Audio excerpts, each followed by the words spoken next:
Assalamualaikum warahmatullahi wabarakatuh.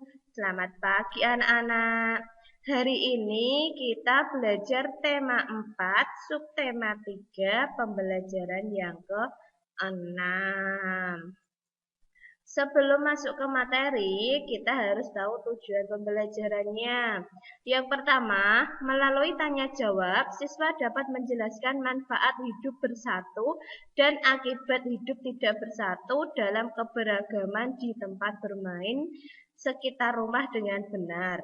2. Melalui penugasan, siswa dapat membaca teks pendek dan membuat laporan pengamatan yang berkaitan dengan cara menjaga kesehatan lingkungan menggunakan lafal dan intonasi yang tepat. 3. Dengan mengamati gambar dan model bangun ruang, siswa dapat menentukan rusuk, sisi, dan titik sudut bangun ruang dengan benar. Langsung saja masuk ke materi ya. Nah, ini ada gambar ya. Dayu, Lani, Siti, dan Mai juga bermain lompat tali di sana. Walaupun berbeda agama, mereka bermain dengan rukun. Sikap mereka pantas untuk ditiru. Ini gambar. Informasi apa yang dapat kamu peroleh dari gambar di atas? Sikap apa yang ditunjukkan Dayu dan teman-temannya? Dari itu sedang bermain bersama di tempat bermain. Sikap yang ditunjukkan adalah sikap persatuan. Walaupun mereka berbeda agama, mereka saling bersama-sama. Ini ada yang bermain kelereng, ada yang menyiram bunga, ada yang bermain lompat tali. Jadi perbedaan agama itu tidak menghalangi kita untuk bermain bersama. Harus tetap rukun agar tercipta persatuan. Begitu ya anak-anak. Nah, selanjutnya ini Dayu dan teman-teman menunjukkan kebersamaan dalam bermain. Kebersamaan merupakan wujud persatuan. Apa manfaat persatuan ketika bermain? Apapun akibat jika kamu tidak bersatu ketika bermain, berarti manfaatnya yang pertama hidup akan rukun, damai dalam bermain juga gitu ya.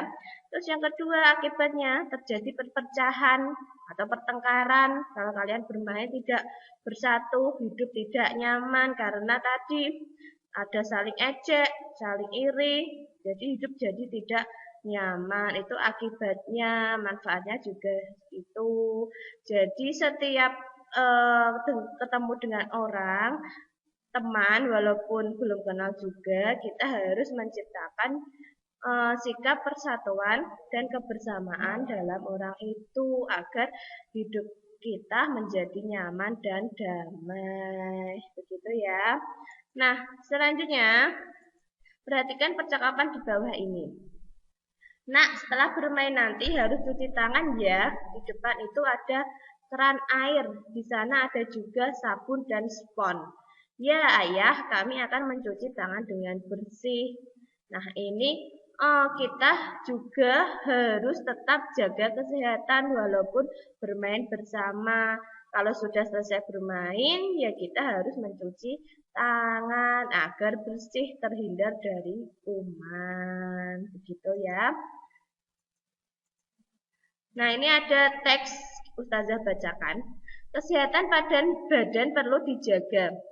Menjaga kesehatan badan itu penting. Hal ini dilakukan agar terhindar dari penyakit. Penyakit akan mudah datang apabila kurang memperhatikan kesehatan badan.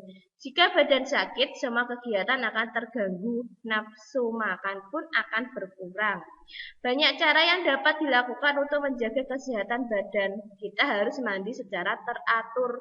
Kita dapat menggunakan sabun mandi agar lebih bersih. Selain itu, kita harus mencuci tangan sebelum makan, mencuci kaki sebelum tidur, menggosok gigi setelah makan dan sebelum tidur. Dengan demikian, badan akan menjadi bersih dan sehat. Kemudian, informasi apa yang kamu peroleh dari teks di atas ya anak-anak? Yaitu tentang menjaga kesehatan agar terhindar dari penyakit.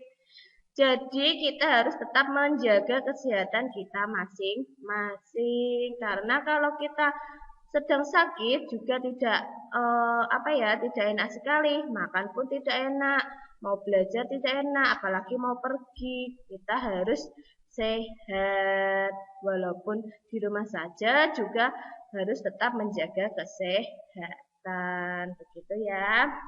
Selanjutnya,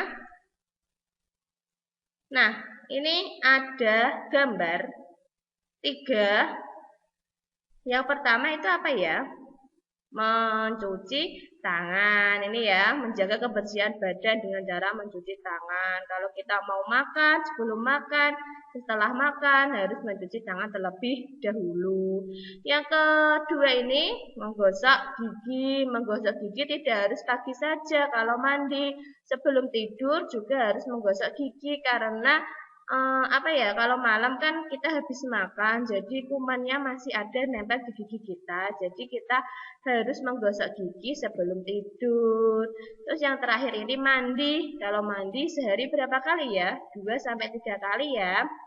Pagi, sore, siang mandi juga tidak apa-apa kalau habis bermain atau habis pergi. Jangan 1 hari saja ya. Apalagi kalau belajar di rumah seperti ini, mandi hanya sore saja, tidak boleh karena itu tidak baik untuk tubuh kita. Harus tetap mandi 2 sampai 3 kali sehari. Yang penting itu pagi sama sore itu mandi. Nggak boleh kalau mandinya hanya sore saja, pagi males-malesan jadi tidak mandi. Tidak boleh ya anak-anak, karena bisa mengganggu kesehatan kita. Begitu ya. Selanjutnya, nah amati gambar. Itu ada sabun dan spons.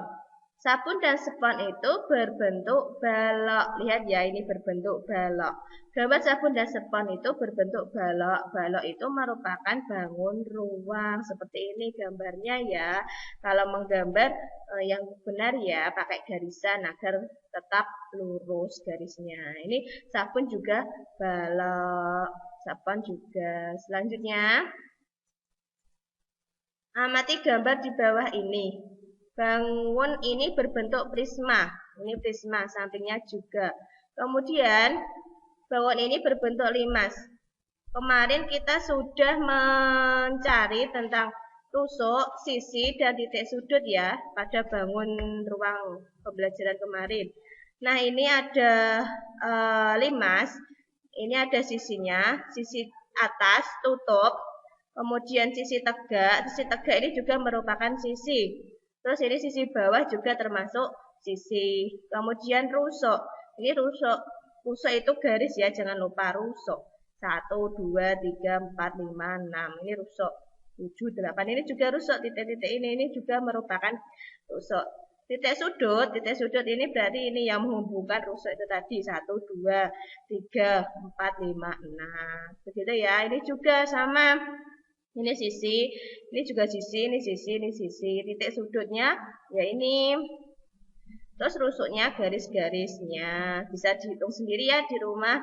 Kemarin kan Ustazah sudah mengerjakan latihan pada bangun ruang, menentukan rusuk, sisi, dan titik sudut. Harus bisa ya, menggambarnya harus rapi menggunakan penggaris. Kemudian menghitung rusuk, sisi, dan titik sudut harus yang teliti, jangan sampai terlewatkan atau kurang, dihitung yang benar, gitu ya. Nah, sudah selesai. Sekian yang dapat Ustazah sampaikan. Terima kasih, semoga bermanfaat.